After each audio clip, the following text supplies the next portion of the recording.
조용히 잠시 묵상하는 시간을 가지십시오. 그리고 주님께 물어보십시오. 주님, 제가 지금 붙들고 있는 명분은 주님께 인정받는 명분입니까? 주님의 음성을 들어보십시오. 혹시 바꿔야 할 명분이 있다면 오늘 결단하십시오. 주님께서는 우리의 진실한 마음을 받으시고 옳은 길로 인도하실 것입니다. 안녕하세요. 오늘 이야기를 시작하기 전에 제가 최근에 본 2장의 사진 이야기를 먼저 들려드리고 싶습니다. 어느 날 한 할아버지께서 저에게 낡은 앨범 한 권을 보여주셨습니다.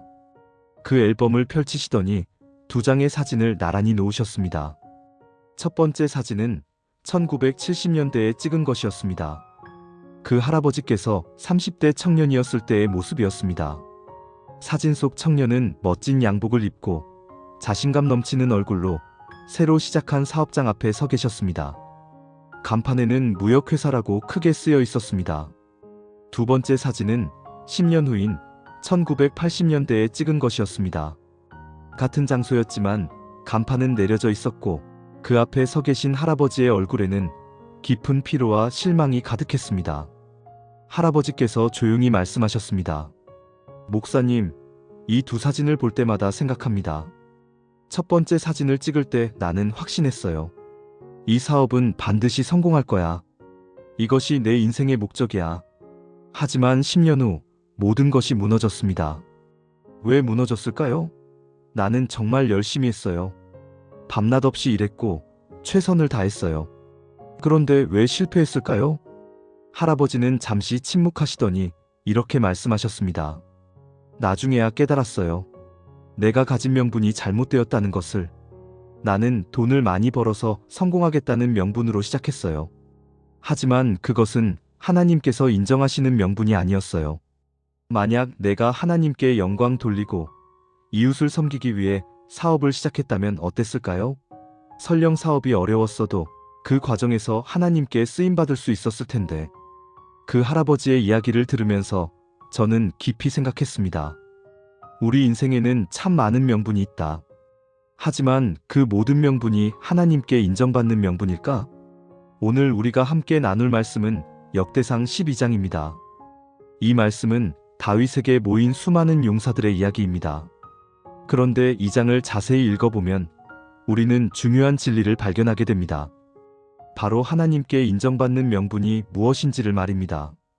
편안히 앉으셔서 마음을 열고 함께 들어주시기 바랍니다. 첫 번째 이야기, 다윗에게 모인 사람들. 역대상 12장을 펼치면 우리는 놀라운 광경을 봅니다. 수많은 사람들이 다윗에게 모여들고 있습니다. 이들은 누구였을까요? 베냐민 지파의 용사들이 왔습니다. 활을 잘 쏘고 돌팔매질을 잘하는 전사들이었습니다. 갓 지파의 용사들이 왔습니다. 성경은 그들을 이렇게 묘사합니다. 그들의 얼굴은 사자 같고 산에서 달리는 사슴처럼 빨랐더라. 강하고 용맹한 전사들이었습니다. 베냐민과 유다 사람들도 왔습니다. 므낫세 지파에서도 사람들이 왔습니다. 그리고 마침내 온 이스라엘이 헤브론에 모여서 다윗을 왕으로 세웁니다. 성경은 이 장면을 이렇게 기록합니다. 이 군사들이 항우를 지어 헤브론에 이르러 다윗을 온 이스라엘의 왕으로 세우고자 하니 이스라엘의 남은 사람도 다윗을 왕으로 세우고자 하여 일심동체가 되었더라. 여러분, 여기서 우리가 주목해야 할 질문이 있습니다. 왜 이 사람들은 다윗에게 모였을까요? 다윗이 잘생겨서? 아닙니다. 다윗이 힘이 세서? 그것도 아닙니다. 다윗이 돈이 많아서? 전혀 아닙니다. 그렇다면 왜? 성경은 분명하게 답을 줍니다. 이와 같이 날마다 사람이 다윗에게로 와서 돕더니 마침내 큰 군대를 이루어 하나님의 군대와 같았더라. 하나님의 군대라는 표현에 주목해 보십시오. 이들은 다윗의 군대가 아니라 하나님의 군대였습니다. 그들이 모인 이유는 하나였습니다. 하나님께서 다윗을 이스라엘의 왕으로 세우셨기 때문입니다. 하나님의 뜻이 다윗에게 있었기 때문입니다. 이것이 바로 옳은 명분입니다. 두 번째 이야기, 명분이란 무엇인가? 우리는 흔히 명분이라는 말을 사용합니다. 하지만 명분이 정확히 무엇일까요? 명분이란 어떤 일을 하는 이유이자 근거입니다. 왜 이 일을 하는가? 이 일을 해야 하는 정당한 이유가 무엇인가? 우리 인생에는 수많은 명분이 있습니다. 가족을 위해서 이것은 좋은 명분처럼 보입니다. 나라를 위해서 이것도 훌륭한 명분처럼 들립니다. 성공하기 위해서 많은 사람들이 이 명분으로 살아갑니다. 교회를 위해서 신앙인이라면 당연한 명분 같습니다. 그런데 문제는 이것입니다. 모든 명분이 다 옳은 것일까요? 아니, 더 정확히 말하면 모든 명분이 하나님께 인정받는 명분일까요? 아닙니다. 가족을 위한다는 명분으로 부정한 일을 할 수 있습니다. 나라를 위한다는 명분으로 전쟁을 일으킬 수 있습니다. 성공을 위한다는 명분으로 남을 짓밟을 수 있습니다. 심지어 교회를 위한다는 명분으로 교만할 수도 있습니다. 그렇다면 진정으로 옳은 명분, 하나님께 인정받는 명분은 무엇일까요? 역대상 12장은 우리에게 답을 줍니다. 세 번째 이야기, 하나님이 보시는 것.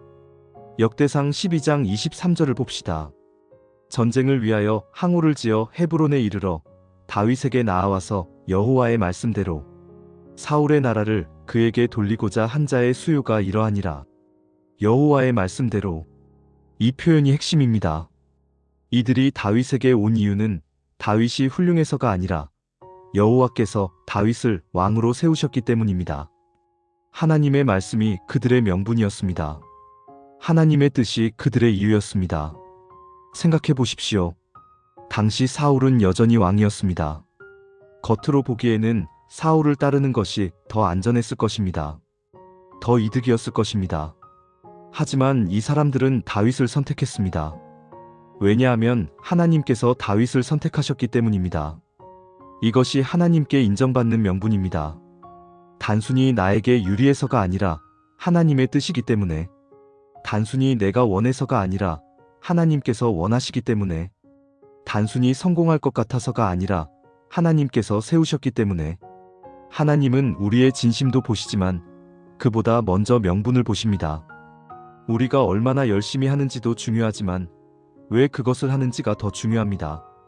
능력이 아니라 명분, 힘이 아니라 방향, 열심이 아니라 그 열심히 향하는 근거를 하나님은 보십니다. 첫 번째 예화, 교회를 위한 헌신. 그러나 제가 10년 전쯤 만났던 한 장로님의 이야기를 들려드리겠습니다. 그분은 올해 75세이신데 평생 교회를 열심히 섬기신 분입니다. 그 장로님은 교회 건축위원장을 맡으셨을 때가 있었습니다. 오래된 예배당을 새로 짓는 큰 프로젝트였습니다. 장로님은 정말 열심히 하셨습니다. 밤낮 없이 뛰어다니시며 헌금을 모으고 건축업체를 알아보고 설계를 감독하셨습니다. 그 과정에서 장로님은 이렇게 생각하셨답니다. 내가 이 교회 건축을 성공시키면 사람들이 나를 인정할 것이다. 목사님도 나를 신뢰할 것이고 교회에서 내 발언권도 커질 것이다. 장로님의 명분은 무엇이었을까요? 교회를 위해서였습니다. 하지만 그 깊은 속을 들여다보면 사실은 나를 위해서였습니다. 건축은 진행되었고 아름다운 예배당이 완성되었습니다. 헌당 예배를 드렸고 사람들은 장로님께 감사했습니다. 하지만 그 후 이상한 일들이 벌어졌습니다. 장로님은 교회의 모든 일에 자신의 의견을 관철하려고 하셨습니다.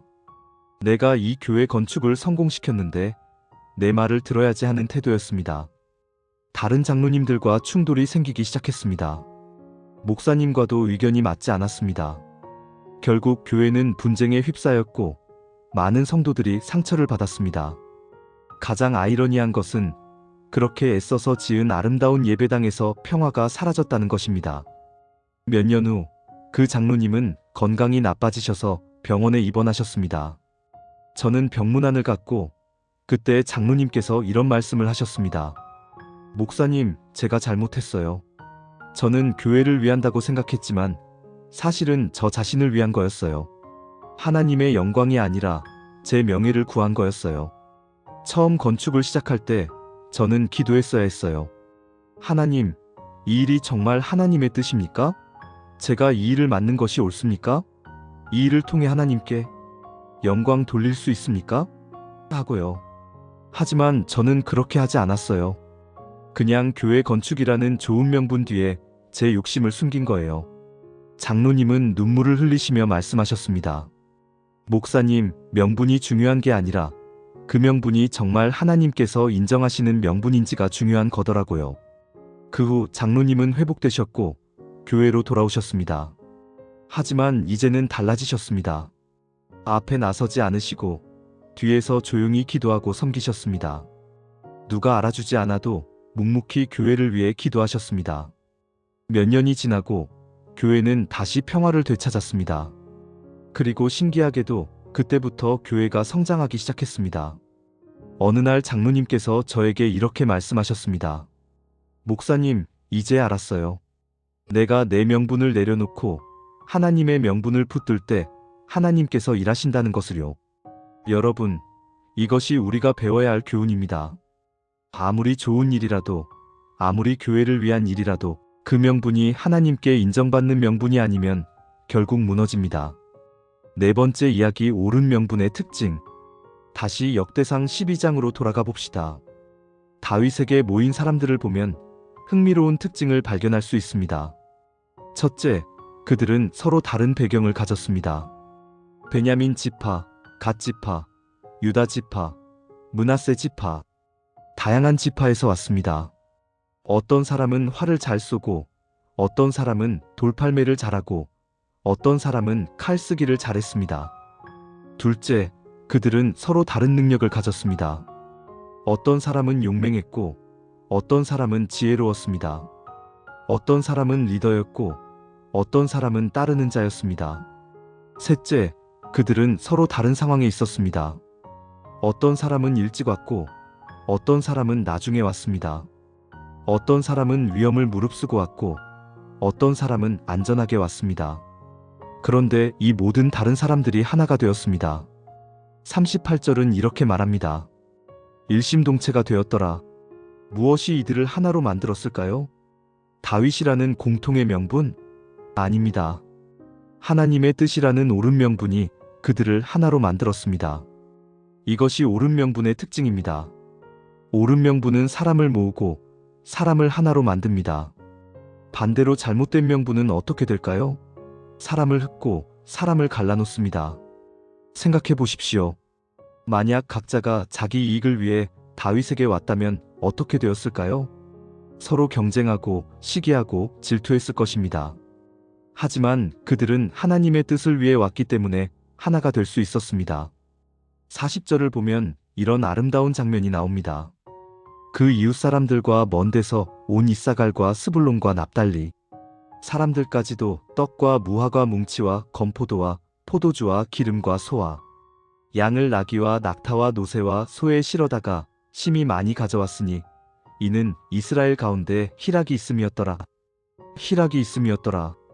옳은 명분이 있는 곳에는 희락이 있습니다. 기쁨이 있습니다.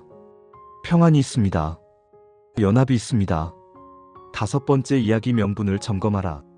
그렇다면 우리는 어떻게 해야 할까요? 우리가 가진 명분이 정말 하나님께 인정받는 명분인지 어떻게 알 수 있을까요? 세 가지 질문을 던져봅시다. 첫째, 이 명분은 하나님의 말씀 위에 서 있는가? 다윗이 왕이 된 것은 하나님의 말씀 때문이었습니다. 사무엘 선지자를 통해 하나님께서 다윗을 기름 부으셨습니다. 우리의 명분도 마찬가지입니다. 하나님의 말씀에 근거해야 합니다. 이것이 성경적인가? 이것이 하나님의 뜻인가? 이것이 말씀에 부합하는가? 이런 질문을 던져야 합니다. 만약 우리의 명분이 성경과 반대된다면 아무리 좋아 보여도 그것은 옳은 명분이 아닙니다. 둘째, 이 명분은 하나님의 영광을 위한 것인가? 다윗에게 모인 사람들은 다윗의 영광이 아니라 하나님의 뜻을 이루기 위해 왔습니다. 우리도 질문해야 합니다. 이 일을 통해 누가 영광을 받는가?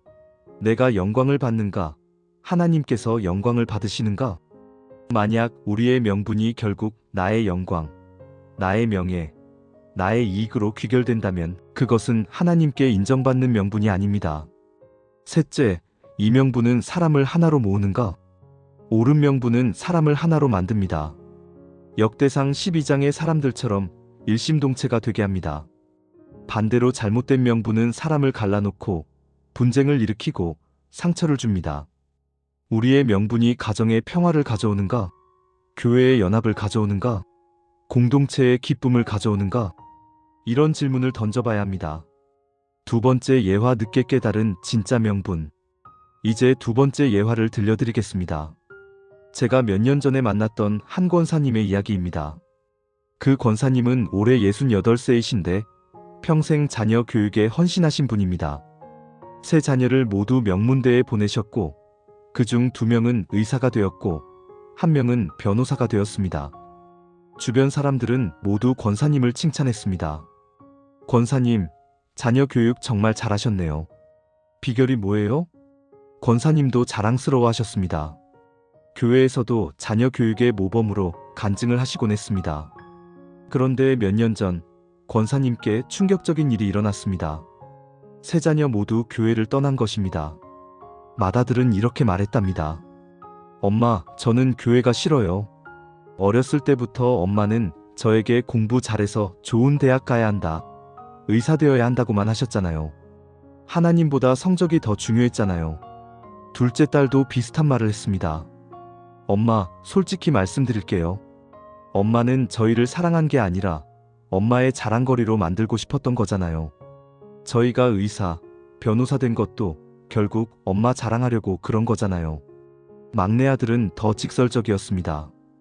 엄마는 하나님을 믿는다고 하면서 실제로는 세상의 성공을 더 중요하게 여겼어요. 그게 위선이에요.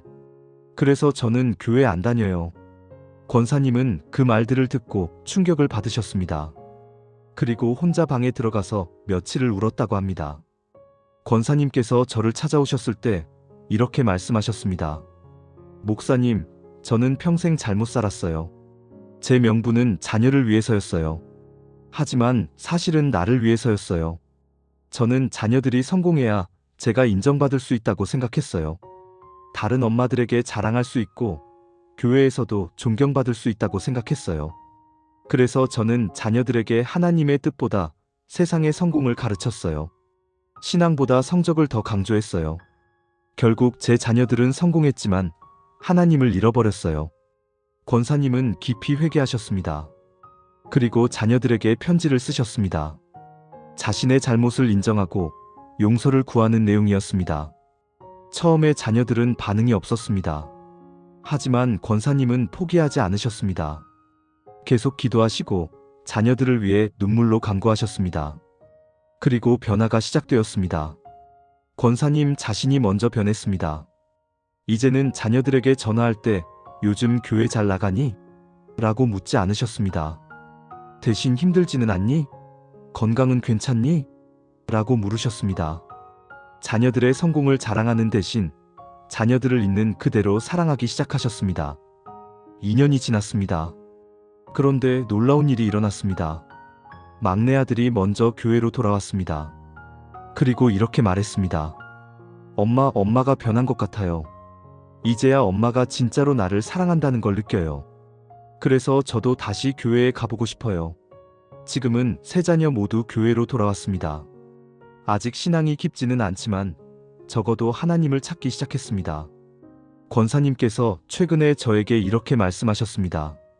목사님, 제가 평생 자녀를 위한다는 명분으로 살았지만 그것은 하나님께 인정받는 명분이 아니었어요. 진짜 명분은 하나님의 뜻대로 자녀를 양육하는 것이었는데 저는 그것을 너무 늦게 깨달았어요. 하지만 하나님께서는 저의 늦은 깨달음도 받아주시고 제 자녀들을 다시 돌려주셨어요. 이제 저는 압니다. 명분이 오르면 하나님께서 결과도 책임지신다는 것을요. 이 권사님의 이야기에서 우리는 무엇을 배울 수 있습니까? 아무리 좋아 보이는 명분이라도 그것이 하나님의 뜻과 연결되지 않으면 결국 무너진다는 것입니다. 6번째 이야기, 명분이 오르면 하나님이 일하신다. 역대상 12장의 마지막 부분을 다시 봅시다. 그 이웃 사람들과 먼 데서 온 이사갈과 스불론과 납달리 사람들까지도 떡과 무화과 뭉치와 건포도와 포도주와 기름과 소와 양을 나귀와 낙타와 노새와 소에 실어다가 심히 많이 가져왔으니 이는 이스라엘 가운데 희락이 있음이었더라. 이 장면을 상상해 보십시오. 사람들이 먼 곳에서 음식과 물자를 가지고 옵니다. 누가 시키지도 않았는데 자발적으로 가져옵니다. 왜일까요? 명분이 옳았기 때문입니다. 하나님의 뜻이 분명했기 때문입니다. 명분이 옳으면 하나님께서 사람을 보내십니다. 명분이 옳으면 하나님께서 필요한 것을 공급하십니다. 명분이 옳으면 하나님께서 길을 여십니다. 우리가 억지로 만들 필요가 없습니다. 우리가 조작할 필요가 없습니다. 우리가 강요할 필요가 없습니다. 하나님의 뜻이 분명하면 하나님께서 알아서 하십니다. 이것이 우리에게 주는 큰 위로입니다. 우리가 모든 것을 책임질 필요가 없습니다. 우리의 명분이 옳다면 하나님께서 책임지십니다. 7번째 이야기, 우리의 남은 인생. 이제 이 말씀은 어떤 의미가 있을까요? 우리는 인생을 오래 살았습니다. 많은 것을 경험했고 많은 일을 했습니다. 그 과정에서 우리는 수많은 명분을 가지고 살았습니다. 가족을 위해서, 자녀를 위해서, 생계를 위해서, 성공을 위해서, 교회를 위해서. 이 모든 명분들이 나쁜 것은 아닙니다. 하지만 지금 이 시점에서 우리는 물어야 합니다. 내가 평생 붙들고 살았던 그 명분들이 정말 하나님께 인정받는 명분이었는가? 어떤 분은 이렇게 반성하실 수 있습니다. 나는 가족을 위한다고 했지만 사실은 나를 위한 것이었구나. 어떤 분은 이렇게 깨달으실 수 있습니다. 나는 교회를 위한다고 했지만 사실은 내 명예를 구한 것이었구나. 괜찮습니다. 늦었다고 생각할 때가 가장 빠른 때입니다. 지금이라도 우리의 명분을 점검하고 바로잡을 수 있습니다. 그리고 남은 인생을 진정으로 하나님께 인정받는 명분으로 살 수 있습니다.